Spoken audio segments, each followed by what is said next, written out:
Oke, Assalamualaikum warahmatullahi wabarakatuh. Balik lagi di pelajaran matematika. Nah, hari ini kita akan belajar tentang himpunan, tapi ini baru yang part satunya. Nah, himpunan merupakan kumpulan benda atau objek yang anggotanya dapat ditentukan dengan jelas. Nah, ini ada simbol-simbol yang biasanya ada di himpunan. Ini maksudnya biar kalian nggak kaget nanti ngelihat simbol-simbol apaan sih. Ya kan? Jadi, untuk simbol-simbolnya itu ada gabungan, ada irisan, ada kurung kurawal, ada kurang dari sama dengan, ada lebih dari dan lebih dari sama dengan. Kayaknya bakal lebih paham kalau kita langsung ke contoh soal aja ya. Oke. Nah, untuk penyajian himpunan itu ada 3. Yang pertama itu dengan mendaftar anggota-anggotanya, terus dengan kata-kata dan juga dengan notasi pembentuk himpunan. Nah, kita juga bakal belajar tentang banyaknya anggota suatu himpunan. Nah, ini contohnya ada A sampai D. Untuk penjelasannya ada di video berikut ini. Sekarang kita masuk ke himpunan contoh 1. Nomor 1, himpunan dengan mendaftar anggotanya. Sesuai dengan namanya, mendaftar anggotanya. Jadi yang kita isi adalah anggota dari si soal itu.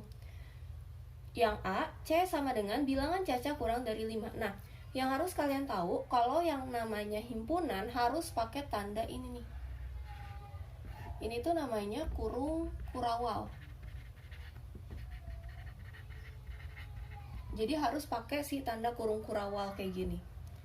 Karena kalau misalnya jawaban kalian benar tapi kalian gak pakai kurung kurawal, itu jadinya salah. Karena himpunan itu harus ada kurung kurawal. Oke, lanjut ya. Yang C, bilangan Caca kurang dari 5. Nah, yang harus kamu tahu juga, ada yang namanya bilangan Caca, ada juga yang namanya bilangan asli. Kalau bilangan Caca itu dimulai dari 0, kalau bilangan asli dimulai dari 1. Oke, lanjut. Himpunan dengan mendaftar anggotanya sesuai dengan soalnya. Jadi yang kita taruh jawabannya ini adalah anggota dari si bilangan cacah yang kurang dari 5. Bilangan cacah itu dimulai dari angka 0. Berarti kita tinggal tulis aja. C sama dengan 0, 1, 2, 3, 4. 5-nya ikut nggak? Enggak, karena kan di sini kurang dari 5. Udah selesai. Karena kan yang diminta mendaftar anggotanya. Anggota dari bilangan cacah yang kurang dari 5 yaitu 0, 1, 2, 3, dan 4. Lagi ya. A sama dengan huruf yang membentuk kata baca. Kata baca. Masih sama kayak tadi. Jadi kita tulis anggota dari kata baca itu apa aja. A sama dengan, baca itu ada huruf apa aja? B, A, C, A. Udah selesai. Gampang kan? Lagi, sekarang yang nomor 2. Kalau nomor 2, himpunan dengan kata-kata. Kalau tadi kan dengan mendaftar anggotanya ya, jadi kita tulis anggota-anggota yang sesuai dengan soal. Kalau ini dengan kata-kata, jadi kita bikin kata-kata yang menggambarkan si soal ini. Contoh, D itu Senin, Selasa, Sabtu. Kira-kira kata-kata yang pas itu apa coba? Kita bisa tulis nama hari yang berawalan huruf S. Himpunan dengan kata-kata. Soalnya ini, Senin, Selasa, sama Sabtu. Jawabannya, kita cari nih kira-kira yang menggambarkan dengan Senin, Selasa, Sabtu itu apa? Oh, nama hari yang berawalan huruf S. Kalau kamu punya jawaban lain yang menggambarkan Senin, Selasa, Sabtu, tapi yang tepat ya, itu bisa juga, nggak mesti ini. Sekarang kita ke nomor 3. Himpunan dengan pembentuk notasi himpunan. Nah, ini sebenarnya agak lebih ribet. Aku kasih contohnya ya. A sama dengan 1, 2, 3, 4, 5. Jadi, cara nulisnya itu, jadi notasi itu kita kayak bikin pakai simbol-simbol gitu. Kita bisa pakai huruf apa aja di sini. aku pakai X ya. X-nya aku bentuk kayak gini. Nanti di aljabar kalian nemuin kalau X itu bentuknya kayak gini. X garis X ini selalu ada kurang dari 6. X bilangan asli.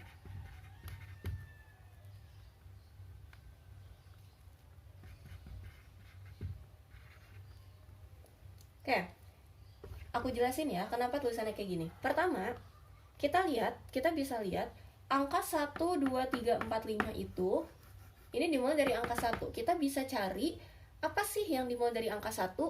Tadi kan kita udah belajar bilangan bulat sama bilangan asli. Bilangan bulat dimulai dari angka 0, bilangan asli dimulai dari angka 1. Jadi kita, karena ini mulai dari angka 1, kita bisa tulis dengan bilangan asli. Ini cara bacanya adalah X sedemikian, garis ini tuh sedemikian hingga X kurang dari 6. X bilangan asli. Jadi maksudnya adalah bilangan asli yang kurang dari 6. Oke, pasti kalian bingung. Ini yang penting kalian tahu aja kalau yang namanya notasi himpunan, itu bentuknya adalah kayak gini. Jadi kalian nanti bakal nemu simbol kayak gini. Jadi kalau kalian nemu simbol kayak gini adalah notasi himpunan. Jadi dari ketiga contoh tadi, yang kalian hafalin cukup yang tadi 2 aja. Nanti untuk yang notasi himpunan kita bakal belajar di slide selanjutnya ya. Oke? Nah, kita langsung ke contoh yang kedua. Apa sih perbedaan tanda-tanda ini nih?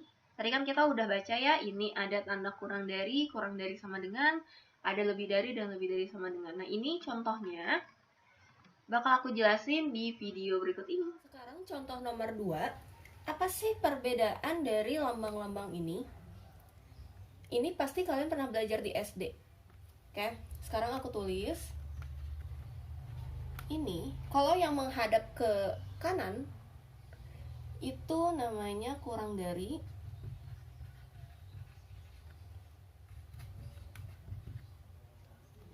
Kalau ada garisnya di bawah, namanya kurang dari sama dengan.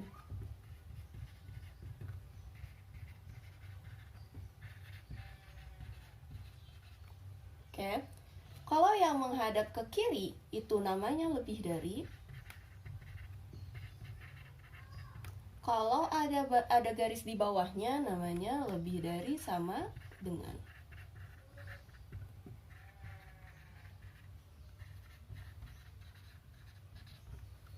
Oke.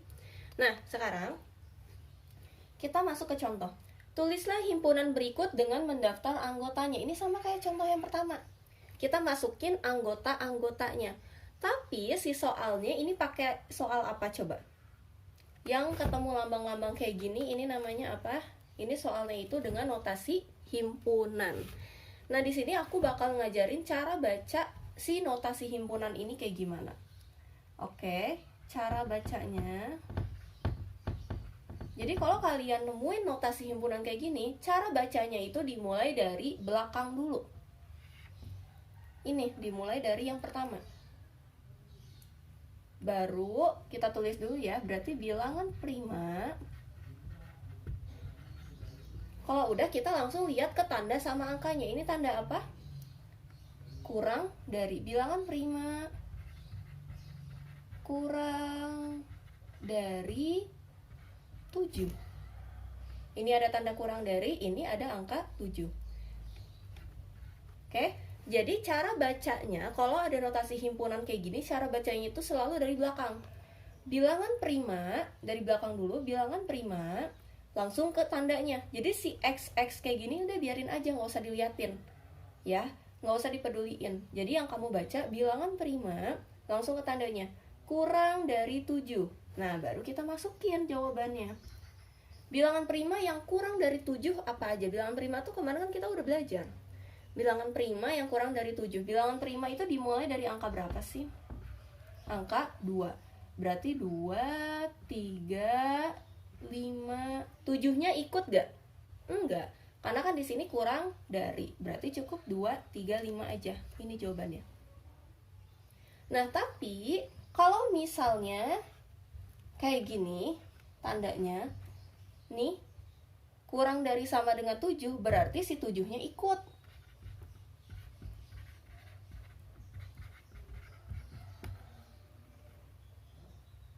Oke? Jadi kalau misalnya kayak gini, kurang dari 7, si 7-nya nggak ikut. Tapi kalau misalnya nanti ada soal, ada bawahnya kayak gini, terus di sini 7, berarti si 7-nya ikut. Contoh kalau misalnya soalnya kayak gini ya, soalnya sama nih kayak gini, bilangan prima, tapi ada bawahnya. Berarti yang kamu tulis adalah 2, 3, 5, 7. Jadi itu bedanya. Jadi kalau nggak ada garisnya, ini kan kurang dari 7, berarti 7-nya nggak ikut. Tapi kalau ada garisnya, berarti si 7-nya ikut. Ya, bisa bedain ya. Oke. Sekarang contoh yang kedua. Ini juga sama kayak tadi. Cara bacanya berarti dimulai dari pertama dulu. Berarti cara bacanya gimana? Bilangan ganjil. Bilangan ganjil. Nah, ini tanda apa? Kita langsung ke tandanya. Ini tanda apa? Lebih dari sama dengan. Lebih dari sama dengan 4.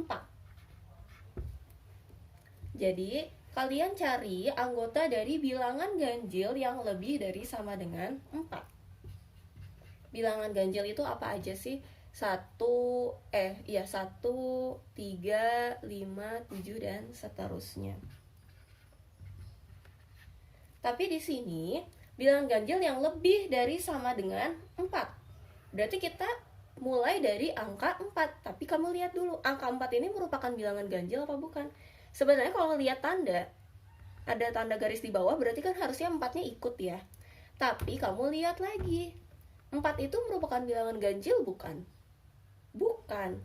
Berarti walaupun dia ada garisnya, tapi si 4 itu bukan bilangan ganjil, ya 4-nya nggak usah ditaruh. Berarti kita tulis lebih dari 4. Berarti apa aja? 5, 7, 9, dan seterusnya. Oke, Ilan. Kenapa ini pakai titik-titik?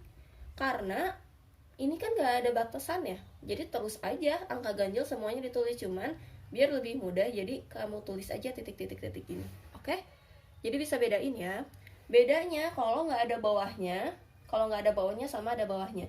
Jadi kalau ada garis bawah berarti ikut, kalau nggak ada garis bawah berarti nggak usah ikut. Tapi kamu lihat lagi dari soalnya. Sekarang yang C-nya, nah ini lambangnya lebih banyak nih. G, nih lambang kayak gini. X lebih dari sama dengan 3, kurang dari 8, X faktor dari 6. Nah ini cara bacanya juga sama. Cara bacanya itu dari belakang. Berarti faktor dari 6. Oke. Nah, tapi ini kan sebenarnya kurang dari ya. Karena X yang di tengah-tengah ini dibacanya jadi kebalikannya. Jadi yang dibalik bacanya itu cuman yang ini doang. Ini harusnya kan kurang dari sama dengan kan? Kurang dari. Tapi karena dia X-nya ada di tengah-tengah, ini bacanya jadi berubah. Kebalikan dari kurang dari yaitu lebih dari. Jadi bacanya faktor dari 6 yang lebih dari sama dengan lebih dari sama dengan 3, tetapi kurang dari 8. Oke, kalau ngeliat emang panjang banget, tapi sebenarnya kalau kamu udah bisa mah lebih gampang. Oke, ulang ya. Jadi bacanya dari belakang, faktor dari 6. Nah, jadi kalau bentuknya kayak gini nih. Nih, bentuknya kayak gini. Ini kan beda ya, dia tuh X-nya ada di tengah-tengah. Ini cara bacanya berarti yang sebelah kiri X ini selalu berubah tanda. Jadi kalau awalnya kayak gini berarti dia sebaliknya. Jadi faktor dari 6 yang lebih dari, harusnya kan kurang dari kan, cuman diputar jadinya. Faktor dari 6 yang lebih dari sama dengan 3, tapi kurang, ini mah tetap nggak usah diubah, tapi kurang dari 8. Oke, sekarang kita isi. Nah, kita udah pernah belajar nih faktor. Udah belajar waktu KPK. faktor dari 6 yang namanya kita bikin faktor dari 6, bukan faktorisasi prima ya, beda. 6 berarti kita bikin kayak gini. Apa aja sih yang dikaliin hasilnya 6? 1 kali 6. Ada lagi 2 kali 3. Ada lagi? Nggak ada ya. Berarti 6 itu faktornya adalah 1, 2, 3, 6. Sebenarnya ada lagi 3 kali 2, tapi kan sama aja angkanya 2 sama 3 juga, ya kan? Jadi faktor dari 6 adalah 1, 2, 3, 6. Nah, sekarang kita tulis. Tapi di sini tuh disuruhnya yang lebih dari sama dengan 3. 3-nya ikut nggak? Lebih dari sama dengan 3. Ada garis bawahnya. Berarti 3-nya ikut. Berarti kita mulainya dari angka 3. Berarti angkanya apa aja? 3 sama 6. 6 itu kan kurang dari 8, bener kan? Udah selesai. Nah, seperti biasa, ini adalah latihan soal yang pertama. Seperti biasa, silahkan kalian kerjakan di buku tulis untuk cara dan jawabannya. Kalian tulis yang penting-pentingnya juga, dan jangan lupa diklik di Google Form-nya. Untuk pertemuan selanjutnya, akan belajar himpunan juga untuk yang part 2-nya. Jadi sekian pelajaran hari ini. Wassalamualaikum warahmatullahi wabarakatuh.